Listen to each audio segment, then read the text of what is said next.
Depuis son entrée en fonction en mars dernier, Sébastien Piñera a durci les conditions d'accès de ces immigrés caribéens. C'est donc la désillusion pour ces Haïtiens, raccompagnés chez eux via un programme dit de retour humanitaire, un programme qui fait polémique. Laurie Fachot, Olivier Daly.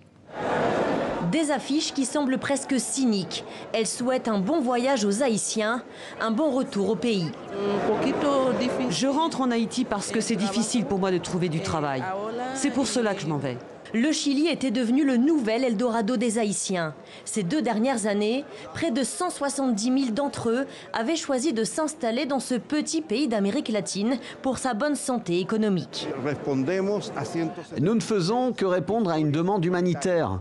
Il y a uniquement des hommes et des femmes dans cet avion, pas d'enfants.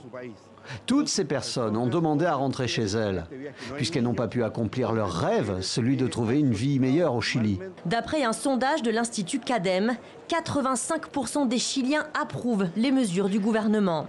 Mais d'autres dénoncent des avions de la honte ou encore des expulsions déguisées, comme ce prêtre jésuite.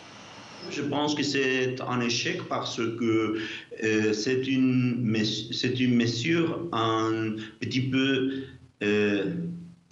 raciste. Je trouve que c'est une façon très déguisée de mettre dehors personnes et je trouve ça violent. Une fois rentrés sur l'île, l'amertume et la colère prévalent. Car ces Haïtiens ont aussi dû signer un document dans lequel ils s'engagent à ne pas revenir au Chili pendant 9 ans. Nous, les Haïtiens, nous sommes les plus humiliés au Chili.